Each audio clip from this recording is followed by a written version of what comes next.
हमारे लीडर इमरान खान को जेली केसों में अंदर डालने वालों, पहले तो अपनी निशानदेही करने की जरूरत पैदा करो कि तुम में से ये है कौन जो ये कर रहा है।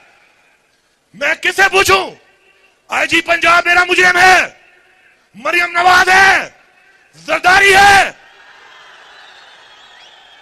शहबाज शरीफ है, नवाज शरीफ है, या कोई और है?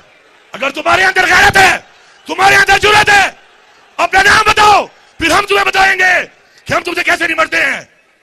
क्योंकि तुम लोग अगर यह समझते हो कि जबर करके, फसाइयत करके, हमारे लोगों को मजबूर करके, हमारे खिलाफ इस्तेमाल करके